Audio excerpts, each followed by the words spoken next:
যেমন একটা হলো, যে ব্যক্তি, একটু মনোযোগ দিয়ে শুনবেন, যে ব্যক্তি সূরা ফালাক, সূরা নাস এবং সূরা ইখলাস এই তিনটা সূরা সকালে এবং সন্ধ্যায় তিনবার করে পড়বে, যদি সকালে পড়ে সন্ধ্যা পর্যন্ত যাবতীয় হঠাৎ বিপদ থেকে বেঁচে থাকবে। হঠাৎ বিপদ, ধাপাস করে কোনো বিপদে পড়বে না ইনশাআল্লাহ। আপনি খেয়াল করে দেখবেন, সব পরিবারে যাচ্ছে মাইক্রো নিয়ে বিয়ে খাইতে, ডেট, স্পট ডেট, তাই না? হঠাৎ করে দেখবেন সকালে ঠিক হঠাৎ বিপদ ইনশাআল্লাহ সে পড়বে না। যে ব্যক্তি সকালে তিনবার করে সূরা ফালাক, সূরা নাস, সূরা ইখলাস পড়বে। আর বিশ্বাস করেন, এই কাজগুলো আমাদের চাচাদের বয়সী যারা আছেন ওনাদেরকে শেখাতে হয় না, আমাদেরকেই শেখাতে হয়, তাদেরকে শেখাতে হয় না, তারা এগুলো আগেই থেকে জানেন। আবার যে ব্যক্তি সন্ধ্যাবেলা সূরা ফালাক, সূরা নাস এবং ইখলাস তিনবার করে পড়বে, সারা রাত যাবতীয় ক্ষতি থেকে সে বেঁচে থাকবে ইনশাআল্লাহ। এই হলো একটা বড় ফজিলত। তাহলে আমরা ইনশাআল্লাহ আজকে থেকে, বরং এখন থেকেই তিনবার করে সূরা ফালাক, নাস, ইখলাস প্রতিদিন পড়ার অভ্যাস করবো ইনশাআল্লাহ। এটা একটা আমল।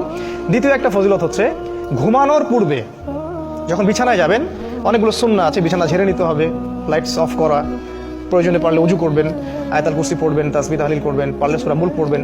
যদি কিছুই করতে না পারেন, কমপক্ষে সূরা ফালাক, সূরা নাস আর সূরা ইখলাস তিনবার করে পড়বেন। সিস্টেমটা আমি দেখাই দিচ্ছি, যে প্রথমে হাত সামনে নিয়ে বিসমিল্লাহির রহমানির রহিম পড়ে সূরাতুল ইখলাস, আবার বিসমিল্লাহ বলে সূরাতুল ফালাক, আবার বিসমিল্লাহ বলে সূরাতুন নাস একবার করে পড়লেন, পড়ে এভাবে ফু দিবেন, দিয়ে মাথা থেকে নিয়ে যতদূর পর্যন্ত পারেন এভাবে মাসেহ করবেন একবার, তারপরে আবার একবার, তারপরে আবার একবার, মোট তিনবার। কেন এটা আমি এখন এসে বুঝতে পারছি, কেন তিনবার, স্টুডেন্ট লাইফে বুঝতে পারি নাই। আসলে কোরআন এবং সুন্নাহর এত জ্ঞানের সমুদ্র, যেখানে আমরা হাবুডুবু খাচ্ছি, আসলে কোনো কুলকিনারাও খুঁজে পাচ্ছি না যে আসলে কি সলিউশন দিব। তাই যতই জানি ততই মনে হয় যে আমি কিছুই জানি না। একটা হাদিস সেদিন আমরা জানলাম, সেটা হলো যখন মানুষ ঘুমায় তখন শয়তান চলে আসে কাছে, মানে সবার সাথে একটা করে শয়তান আছে, ওই শয়তান চলে আসে, ওর নাম হচ্ছে কারিন, যেটা কোরআনে আছে। সে এসে এই যে আমাদের গর্দান আছে, এই গর্দানের মধ্যে তিনটা গিট দেয়,